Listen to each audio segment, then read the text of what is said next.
Urgent Dirty Birds! Fan, look at what just happened! Nobody saw this coming, huh?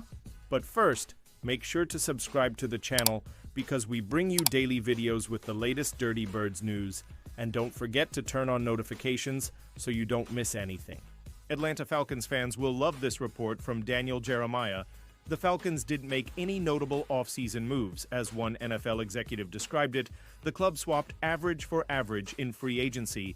Drew Dalman, Grady Jarrett, Matthew Judon, and Justin Simmons are the notable departures, and Terry Fontenot has essentially replaced them with Ryan Newazul, Morgan Fox, Leonard Floyd, and Jordan Fuller. It didn't move many Falcons fans, and it's put more pressure on Fontenot to nail the draft.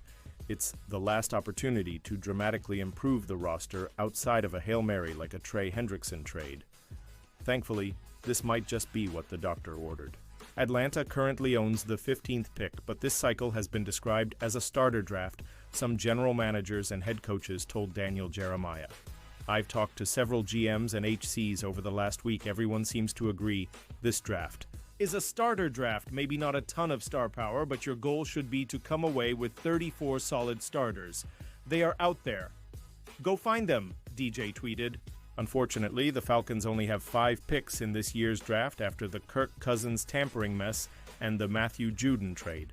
Now more than ever, Fontenot could really use more draft capital.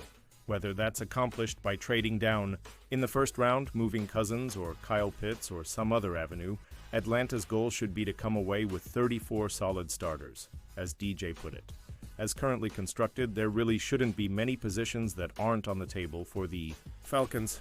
On offense, Newazul could use competition, and finding Michael Penix Jr.'s long-term blindside shouldn't be overlooked. On defense, there literally shouldn't be a single position that is not under consideration. I see some Falcons fans saying that a guy like Malachi Starks is off Atlanta's board because of the Fuller signing. Do you know how ridiculous that sounds? A one-year deal for an average safety at best is going to keep the Falcons from drafting a potential star in Malachi Starks? Give me a break. Edge rushers, interior defensive line, linebackers, safety, and cornerbacks should all be possibilities for the Falcons. Pausing this news just to say that if you want YouTube to keep recommending the latest Dirty Birds news, to you, it's very important that you leave a like on this video. Thanks. Now let's get back to the news. As Atlanta's offseason drags on, the biggest concern remains how the team plans to fix the pass rush. One first-round pick isn't going to be enough to fix the lack of depth and provide a star option. Atlanta's best path is likely going to be drafting an edge rusher as well as looking to bring in a mix of veteran options they can easily rotate. The market still has plenty of accomplished options the team can bring in on cheap deals. What the market lacks is an option Atlanta can sign and rely on for double-digit sacks.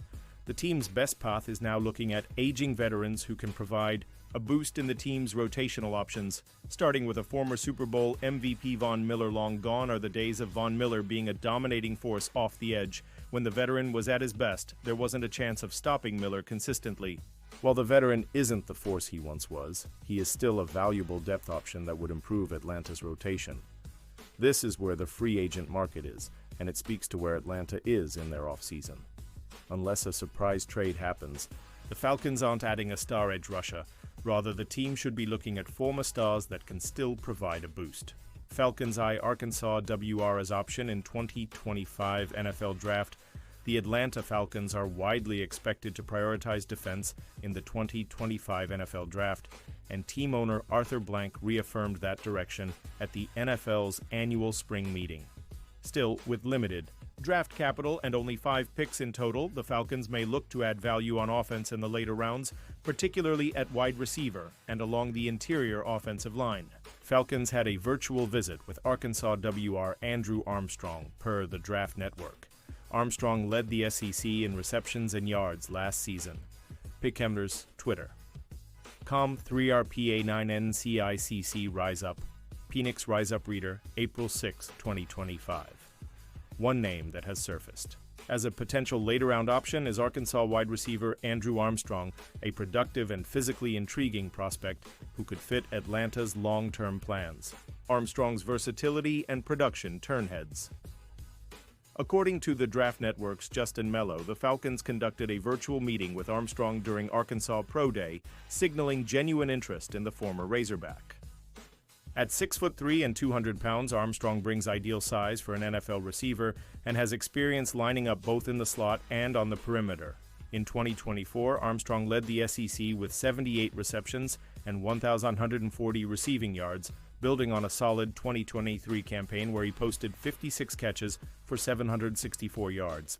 His 4:51-second 40-yard dash at the NFL Scouting Combine showcased enough straight-line speed to stay competitive at the next level, especially considering his physical style and catch radius.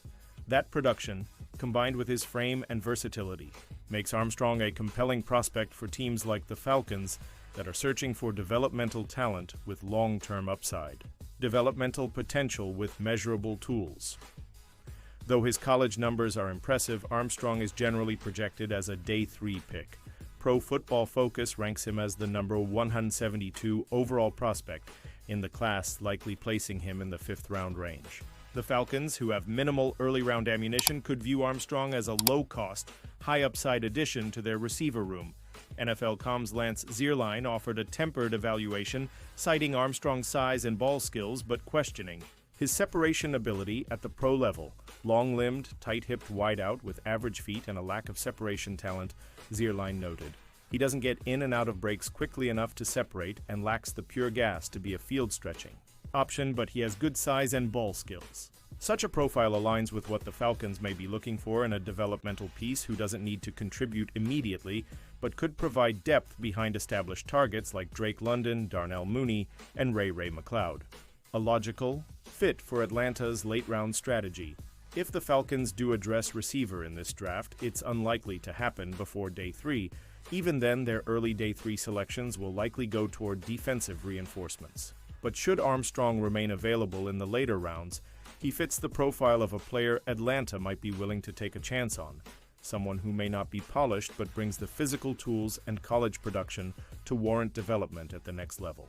Falcons' completely revamped defense in Mel Kiper's final mock draft. The Falcons' defense, as currently constructed, isn't quite moving. Terry Fontenot swapped out Grady Jarrett, Matthew Judon, and Justin Simmons for Morgan Fox, Leonard Floyd, and Jordan Fuller. As one NFL executive put it, Atlanta essentially swapped average for average. There are two notable differences between last year's defense and this year. First, and perhaps most importantly, Raheem Morris fired his good friend Jimmy Lake and hired his old friend Jeff Ulbrich. Seemingly every single player on the defense regressed under Lake. One of the only examples where a player exceeded expectations was Mike Hughes.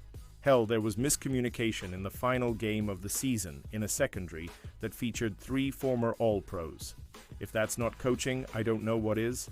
The other potentially notable difference is the 2025 draft class.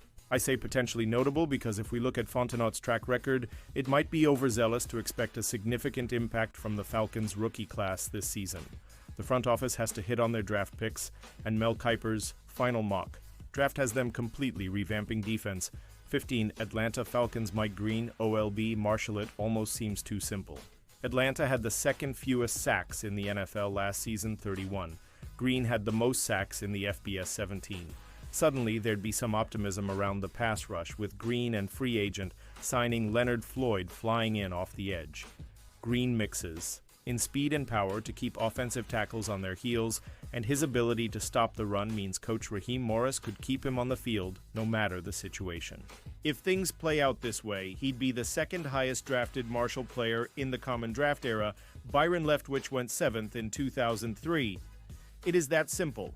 The Falcons haven't been able to consistently get after the passer in what feels like a lifetime, and Mike Green led the country in sacks last season. Outside of Abdul Carter, Green is the best pure pass rusher in the class. There are off-the-field concerns, and the Falcons have thrown around the word ethos more than any other organization. Is there a chance that Atlanta doesn't see Green as a fit in the organization as a person? Perhaps, but at a certain point, the Falcons have to trust the culture they've built. They didn't with Jalen Carter, but Mike Green could be the exception. The only other issue is that the Marshall product might not even be available when the Falcons are on the clock. If he is, a rotation of Mike Green, Arnold Ebiketie, and Leonard Floyd on the edge is the most inspiring unit in a long time. The Falcons could do much worse. 46. Atlanta Falcons Benjamin Morrison, CB Notre Dame Morrison, looked like a first-rounder early in the 2024 season before a hip injury ended his campaign. He's an extremely talented press corner with good technique. Opponents completed passes at will. Against Atlanta last season, the Falcons' 69.9 completion percentage against was bottom of the league. To help fix the problem, Morrison could take away receivers as the CB2 opposite A.J. Terrell. Plus, with 9 career picks, he has the ball skills to create turnovers. That is what I love to see. Instead of taking traditionally invaluable positions, like tight end, running back, offensive guard, and safety in the first 2 rounds of the draft, Kiper has the Falcons taking 2 of the most valuable cornerback and edge rusher. Benjamin Morrison could provide value because of his injury. A first-round talent in the second round could be just what the doctor ordered for an Atlanta team that is desperate to add talent anywhere on the defensive side of the ball. Morrison competing for the starting boundary role with Mike Hughes could result in the veteran kicking inside to the slot, which would push Clark Phillips and D. Alford into depth roles. That's ideal. Finding 2 day 1 starters in the first and second rounds should be a priority for the Falcons, and the duo of Morrison and Green could be just that. And now, Dirty Birds, fan, I want to hear from you. What's your opinion on this? Drop your thoughts in the comments.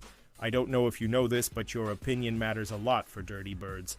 I'll be back any moment with more Dirty Birds news. ATL, rise up.